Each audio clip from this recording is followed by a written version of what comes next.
प्यारे बच्चों नमस्कार।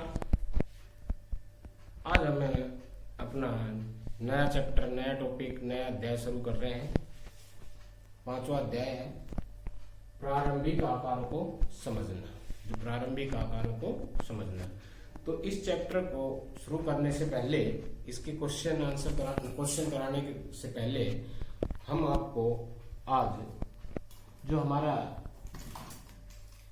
ज्यामिति बॉक्स है, ज्योमेट्री बॉक्स है, उसमें क्या क्या सामान होता है और वो क्या क्या काम आता है, उसके बारे में थोड़ा सा डिस्कस करेंगे, क्योंकि इसका प्रयोग होगा इस चैप्टर में, इस अध्याय में। तो इसलिए उससे पहले, चैप्टर को आरंभ करने से पहले, क्वेश्चन करवाने से पहले, हम आपको जो आपका ज्यामिति बॉक्स है, ज्योमेट्री बॉक्स है, उसमें जो सामान होता है उसके बारे में थोड़ा थोड़ा बताएंगे, ताकि आपको पता रहे कि इसमें जो सामान है वो किस किस काम आता है, किसका हमने कहाँ प्रयोग करना है। सबसे पहले हमारा जो है ये है रूलर, जिसे हम इंग्लिश में स्केल कह देते हैं। क्या है ये? रूलर।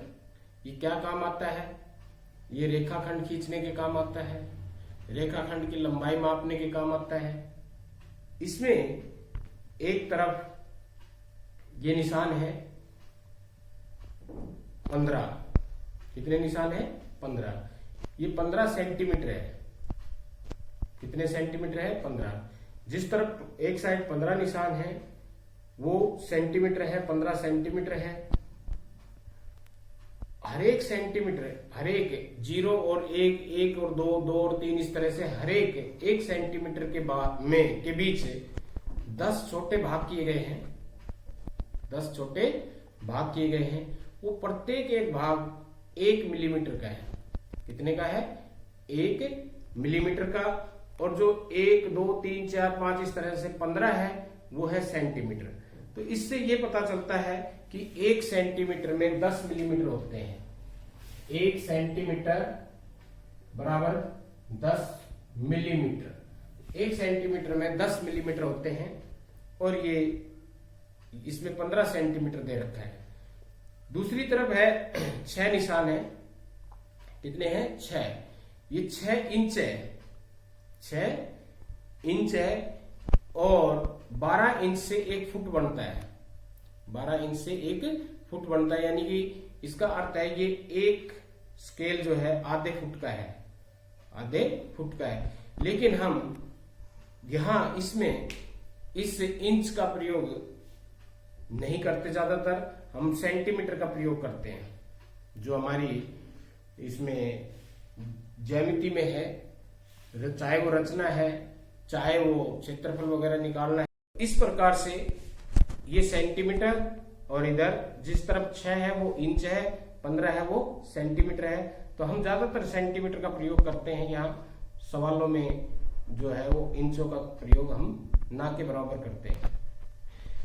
तो हमने ये देख लिया कि एक तरफ 15 सेंटीमीटर है और हर एक सेंटीमीटर के बीच 10 छोटे निशान है। वो हर एक 10 छोटे निशान है वो मिलीमीटर के निशान है। तो इससे ये पता चलता है कि 1 सेंटीमीटर में 10 मिलीमीटर होते हैं। जब हम लिखते हैं 3.5 सेंटीमीटर, 3.5 सेंटीमीटर, तो इसका अर्थ होता है 3 सेंटीमीटर और 5 मिलीमीटर। 5 मिलीमीटर यानी कि 3 के बाद 5 छोटे निशान, 5 छोटे निशान। 7.8 सेंटीमीटर लिखते हैं तो इसका अर्थ है 7 सेंटीमीटर है और 8 मिलीमीटर है। यानी कि 7 के बाद हमने 8 छोटे निशान लेने हैं। जैसे ये है 7 और ये है 8, तो इसके बाद इसमें 10 निशान, छोटे निशान लग रहे हुए हैं। इनके बीच में 1, 2, 3, 4, 5 पे फिर ये थोड़ा सा बड़ा है इससे। ये तो ये 7 होगा। 7 के बाद 8, 1, 2, 3, 4, 5, 6, 7, 8। तो ये जो है ये 7.8 सेंटीमीटर को दर्शाता है। तो इस प्रकार से हमने देख लिया कि स्केल है वो किस काम आता है, रेखाखंड की लंबाई मापने की और रेखाखंड खींचने के काम आता है। दूसरा है ये डिवाइडर, जिसके दोनों शीर्ष है वो नुकीले हैं, दोनों शीर्ष क्या है, नुकीले। ये क्या काम आता है, ये काम आता है दो रेखाखंडों की तुलना करने के, दो रेखाखंडों की तुलना करने, दूसरा रेखाखंड की लंबाई को मापने के। अब आप कहोगे कि रेखाखंड की लंबाई तो हम इससे भी नाप सकते हैं, स्केल से भी नाप सकते हैं, तो फिर इसकी क्यों आवश्यकता पड़ी कि रेखाखंड की लंबाई हम इससे भी माप सकते हैं। तो इससे हम रेखाखंड की जो लंबाई है वो सटीक माप सकते हैं। इसमें जो गलती की जो संभावना है, गलती की संभावना है वो कम है। कैसे कि अगर मान लो ये एक रेखाखंड है,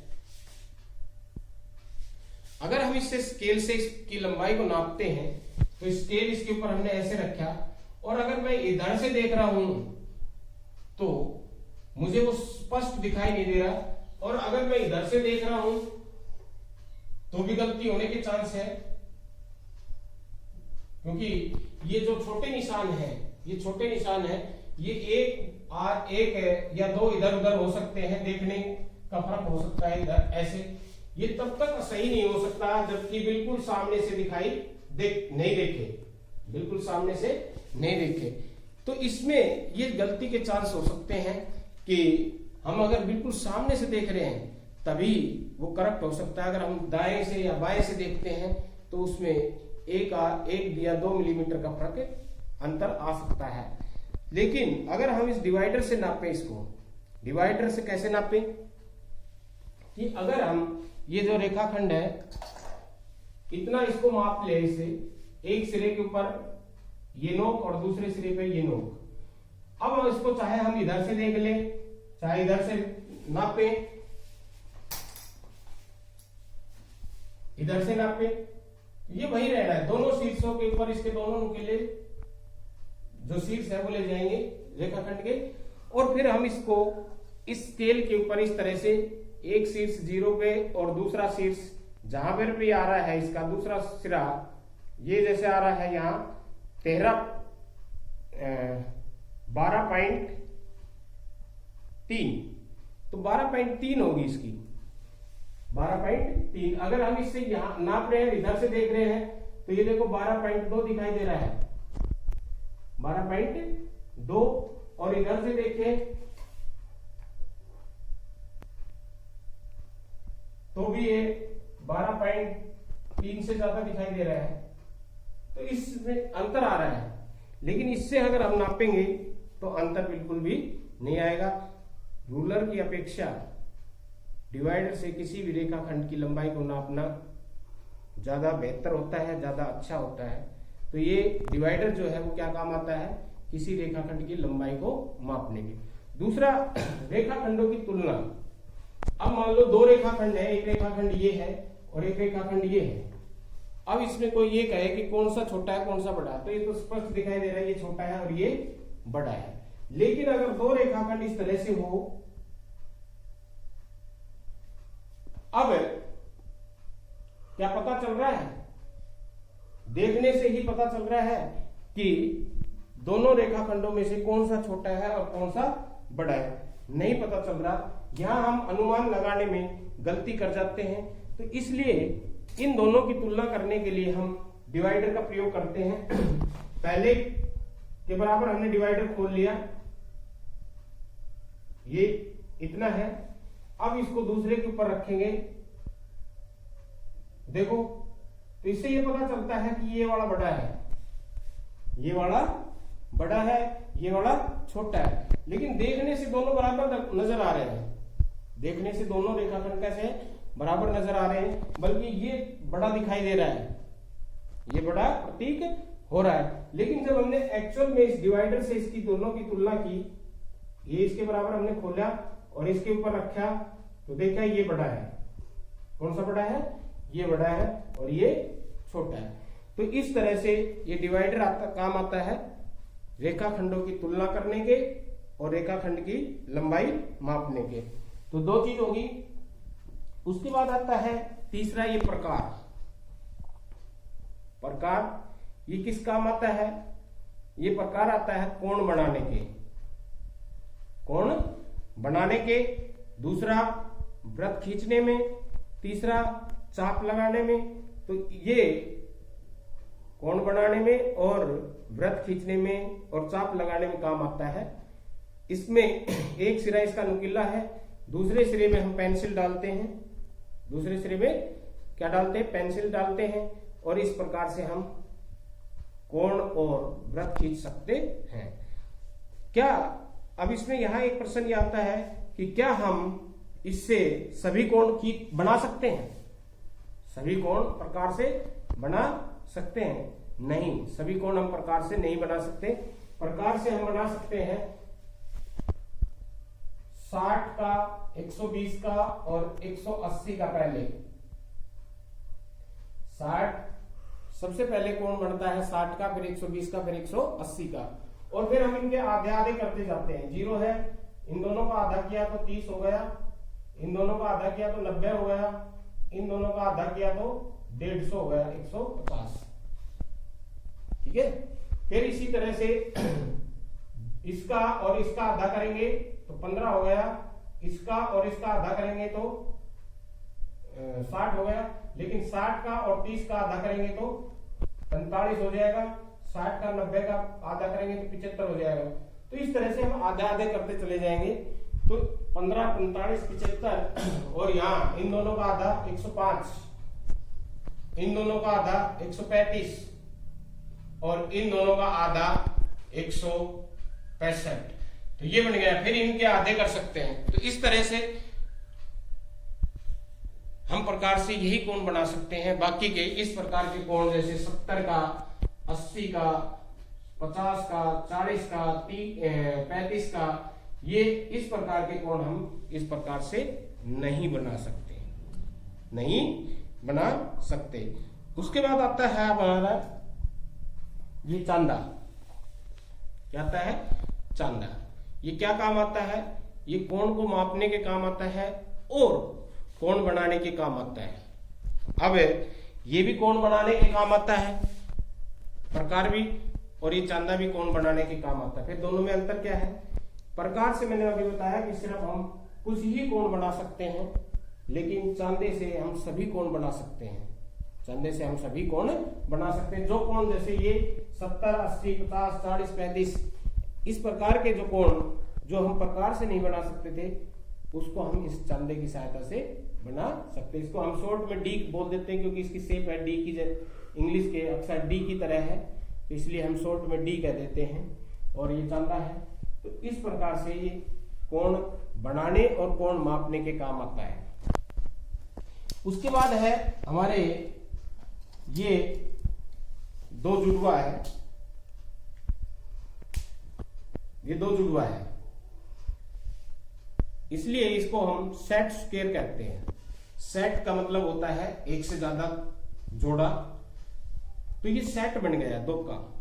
दो का क्या है? ये सेट है। सेट स्क्वायर, सेट स्क्वायर है ये दो। इसमें हमने एक ये है, इसमें 3 कोण है। ये 90 डिग्री का कोण है, ये जो सबसे पतला है ये 30 डिग्री का कोण है, और ये 60 डिग्री का कोण है। तो इससे हम 30, 60 और 90 डिग्री का कोण आसानी से बना सकते हैं। कितने का? 30 का, 60 का और 90 का। और कोई छोटा रेखाखंड खींचना है तो हम छोटा रेखाखंड भी खींच सकते हैं।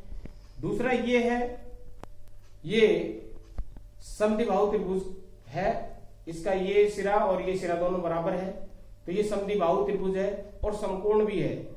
इसका ये सिरा 90 डिग्री का है, और दोनों पतले है सिरे हैं, वो 45 डिग्री के कोण है। कितने के हैं? 45 डिग्री के कोण। तो इस तरह से इससे हम 90 और 45 डिग्री के कोण बना सकते हैं आसानी से। 90 और 45 डिग्री के। एक तो ये होगा इसका काम। दूसरा काम क्या है? इसकी सहायता से हम समानांतर रेखा खींच सकते हैं। समांतर रेखा खींच सकते हैं। इस प्रकार से अगर ये एक से अधिक है तो हम विभिन्न चतुर्भुज बना सकते हैं, जैसे कि समलंब चतुर्भुज है, समानांतर चतुर्भुज है, आयत है, वर्ग है। ये अगर एक से ज्यादा है तो अगर हम इसको दो एक जैसे हैं ये दो और इन दोनों को आपस में जोड़ दे तो समानांतर चतुर्भुज बन जाएगी। जैसे इसको दूसरा भी इसी प्रकार का है तो इस तरह से जोड़ देंगे, तो ये इस तरह से जोड़ेंगे तो समानांतर चतुर्भुज बन जाएगी। अगर ये चार है इस तरह के चार है, ये चारों इस तरह से जोड़ देंगे, दो ऐसे और दो ऊपर, तो वर्ग बन जाएगा, वर्ग और समचतुर्भुज बन जाए। तो इससे हम एक से अधिक है तो ये भी बना सकते हैं, समानांतर रेखा खींच सकते हैं और कुछ कोण है जिनको हम आसानी से इनके द्वारा बना सकते हैं। तो ये था हमारा ज्योमेट्री बॉक्स में जो भी सामान था जिसका हम प्रयोग करते हैं उनके बारे में थोड़ी सी जानकारी। तो आज के लिए इतना ही, धन्यवाद।